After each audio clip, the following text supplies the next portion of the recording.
The Veterans Group is a nonprofit organization that helps retired armed service members gain Veterans Affairs benefits, safe living, and mental illness therapy. So a lot of veterans we get from the VA, they refer it over here.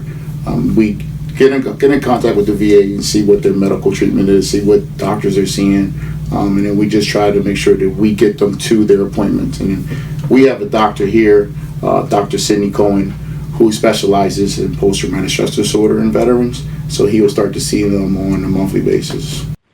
A large issue with veterans is dealing with the loss of a close comrade. The veterans tend to be isolationists, where they will get isolated, especially when dealing with post-traumatic stress disorder or any type of trauma that they may be dealing with, or depression. With post-traumatic stress disorder normally comes depression. Veterans who tend to isolate themselves tend to deal with their problems themselves, don't want to ask for help, and then we find that they're the ones that we have the most challenges with. Our biggest measurable is our success with the VA. We have right now 100% success rate in getting veterans their VA compensation. And I'm talking about vets who were not receiving any type of compensation for more than 40 to 50 years. We're talking Vietnam era veterans and Cold War veterans who've been denied multiple times. It's our belief or our understanding that it's because those are the empty nesters, where the children are off doing their own thing, off to college, off to work now, they have their own families, and they, for some reason, feel they have no other reason now. Post-traumatic stress disorder varies from war to war. Studies show that the Vietnam War has been the most traumatic. The Military Times says that 70% of veterans killed by suicide were not regular users of the Veterans Affairs Office.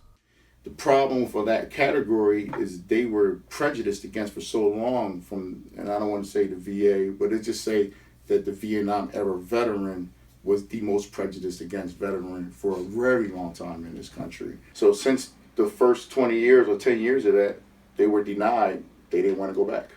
After hearing you're not eligible, or no, you're not eligible. So now we see majority of our clients are in that age bracket, that 55-year-olds plus age bracket. And then as an executive director, people would tell you that our main job is always to try to find money for the organization or figure out what can we do.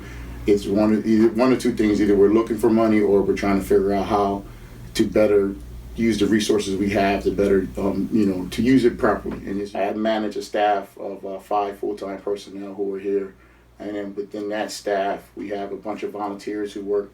So totally together, we have about 10 people who we consider staff. Only 5 of them are paid. The other 5 are volunteers. Veterans like Thomas Glackland, pictured on the right, have been impacted by the work done by this organization, some of which have been struggling for many years.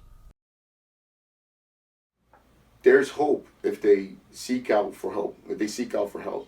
Veterans are always looking for a mission. They'll have lesser rate of success because of they're isolated, they're not seeking any help, they're not on any medication, they're not, they have this need, they feel as though they lost their identity. If you are a loved one or suffering from PTSD and are not seeking treatment, please call your local Veterans Affairs office.